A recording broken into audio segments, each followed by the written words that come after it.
Sapagkat kung iyong naising kahabagan kami, ikaw ay tatawaging mawain sa amin na mga walang anumang gawang matuwid.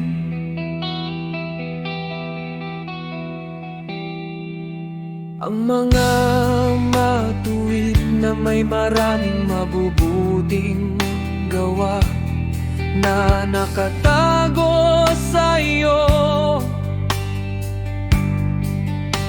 ay tatanggap ng gantimpala mula sa kanilang sariling mga gawa.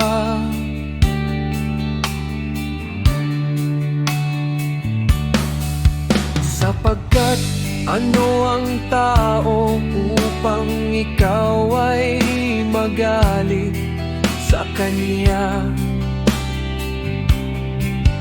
O ano ang isang lahing nasisira upang ikaw ay maging napakatindi ng iyong pagkainis dito?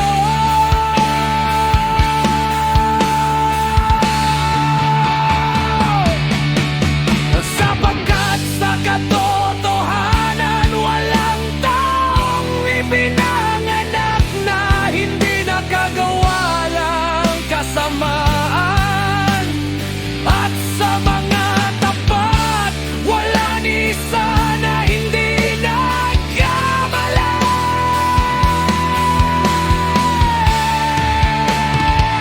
Sapagkat dito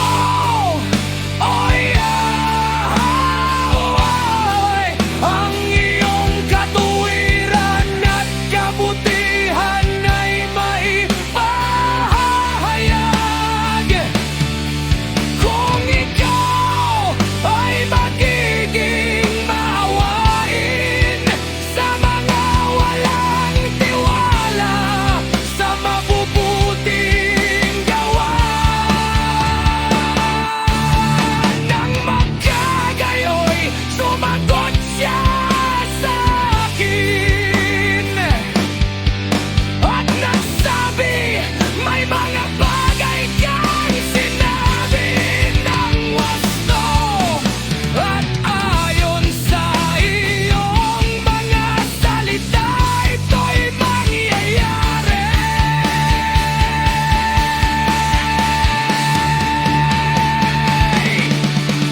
Sapagkat tunay ngang hindi ko iisipin ang pag-uugali ng mga nagkasala bago ang kamatayan, bago ang paghuhukom, bago ang pagkapahamak. Ngunit ako ay magagalak sa pag-ugali ng matuwid,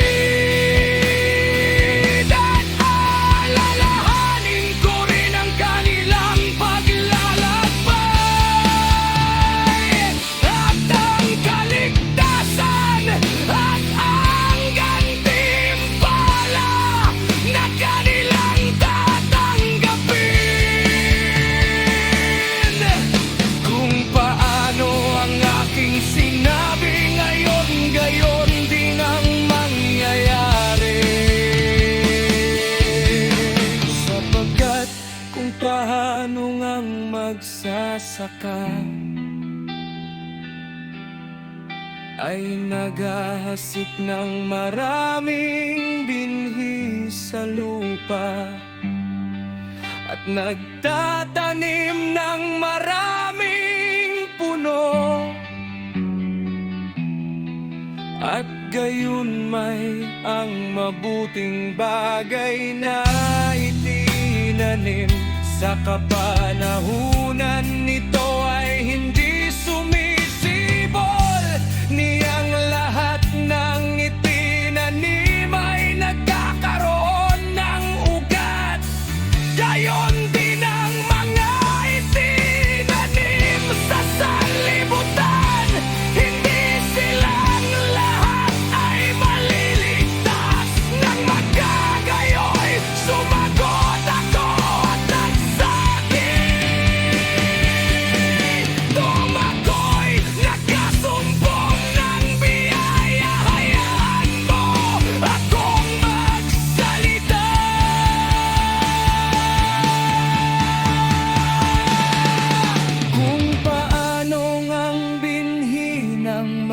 magsasaka ay napapahamak kung ito'y hindi sumibol at hindi tumanggap ng iyong ulan sa takdang panahon, o kung dumating ang labis na ulan at ipinasama ito, gayon din napapahamak ang tao na nangyari sa pamamagitan ng iyong mga kamay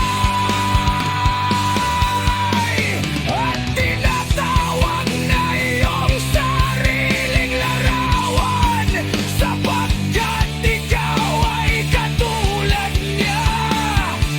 At dahil sa kanya iyong ginawang lahat ng bagay at inihalin tulad mo siya sa binhi ng magsasaka.